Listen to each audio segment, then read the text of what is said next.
Well, my wife and my little boy are down in Florida. I'm stuck up here in the cold, working every single day of my life because that's just how my life always works out. So, what is a Jim supposed to do to occupy his time on a Saturday night? Well,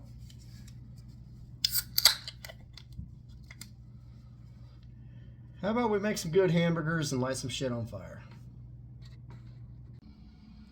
Well, the first thing that you start with is ground beef.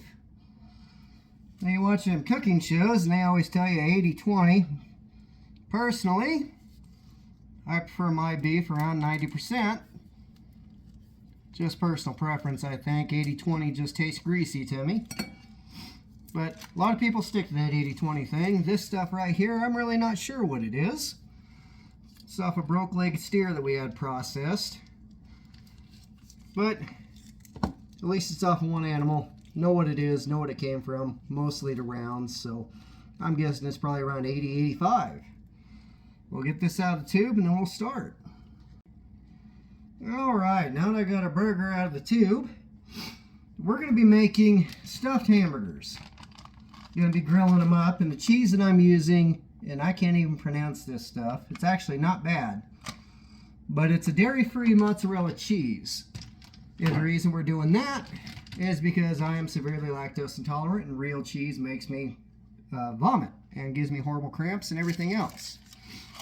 And I got a nice little double patty maker here that's going to help us, well, speed things up.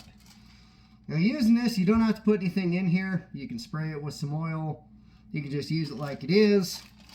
To make my life easier, I cut little strips of wax paper. I also have some plastic stuff that I use to put stuff in the freezer. But this stuff works pretty easy. Just stick it above there like that. You take out a certain amount of hamburger. Doesn't have to be anything special. Put it in there, and I think I got a little too much. And you don't want to put a whole horrible lot in there because it can be like 2 hamburger patties put together. Get that in there. Get another piece.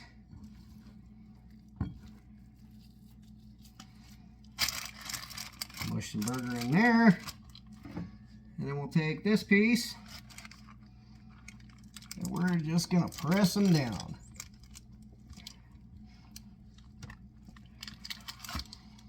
And that's going to give us a couple of really nice patties.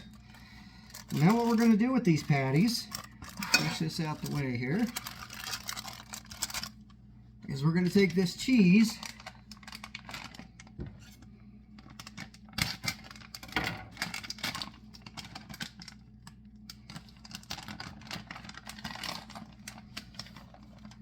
and we're going to put it in the middle. We're going to kind of pile it up. You can spread it out a little bit if you want.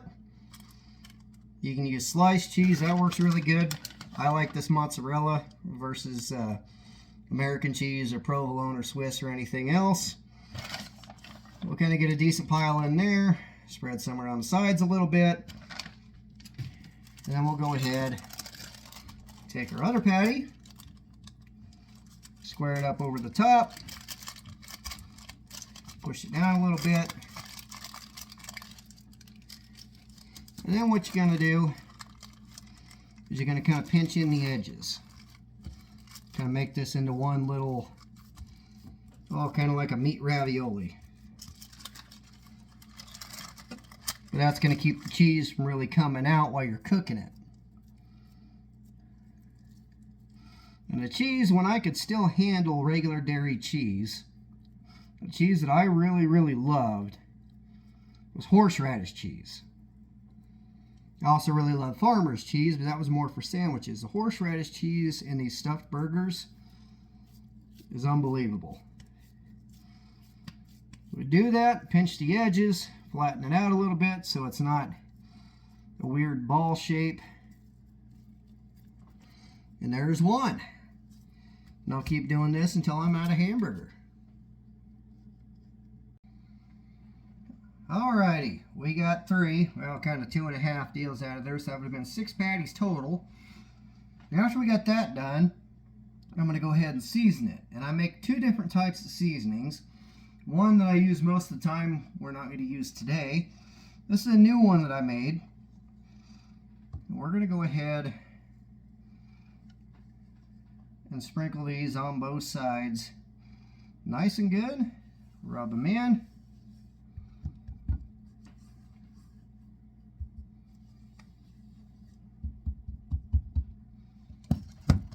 Go ahead and flip them over.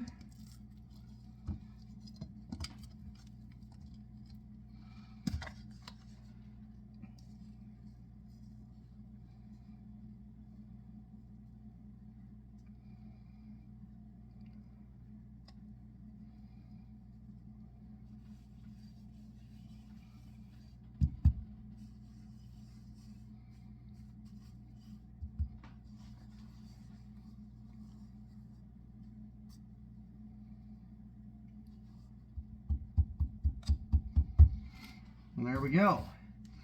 Now what we're going to do is we're going to go ahead and put a piece of, you can put tin foil, wax paper, you can put a towel over for all I care, but even another plate as far as I'm concerned. But I'm going to go sit it in the fridge for a couple of hours.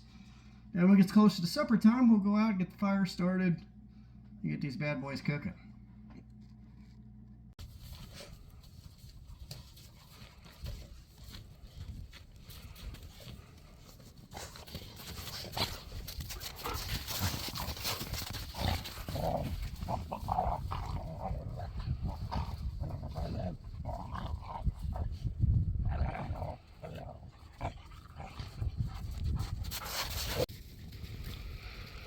Well, as you can see, we got our little fire going. Gonna let it burn all the way across and get down to some nice coals, and we'll throw the cooking grate on it and start grilling our burgers. Now the fire's looking a little better. Alright, we got the flames down a little bit. So what we're gonna do, excuse me, I already found the hottest part that I could find with my hand. Now I'm gonna put the thickest patty over that.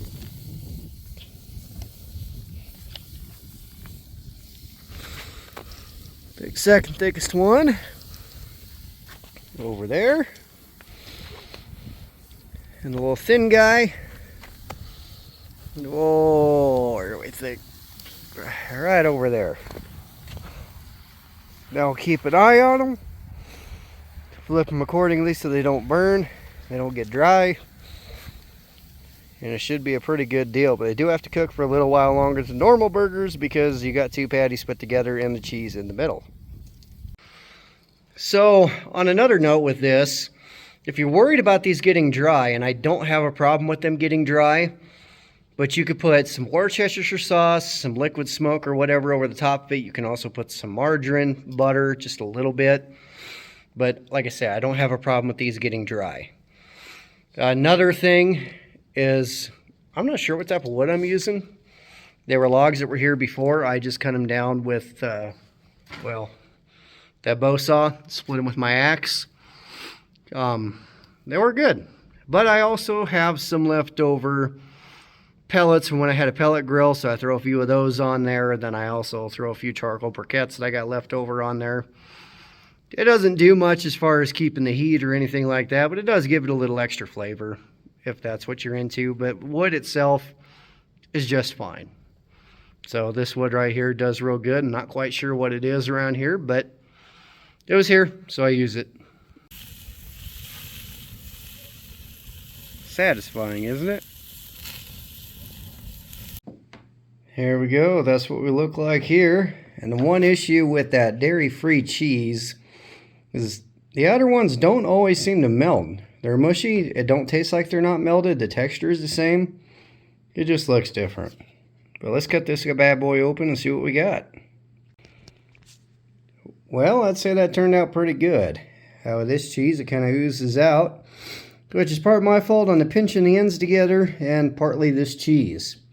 I've done this plenty of times with regular cheese, sliced cheese, where it stays nice in the middle, but it's still in there. So this is going to be good.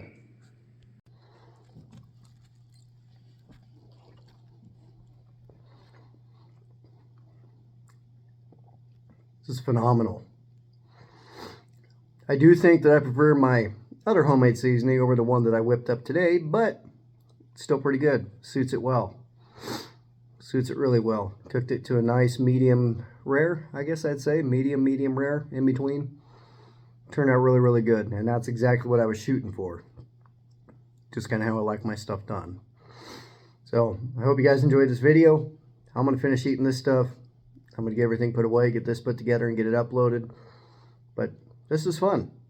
Not as fun as having my wife and my little boy around, but passes the time. So, hope you guys enjoyed this. And as always, I thank you guys for watching.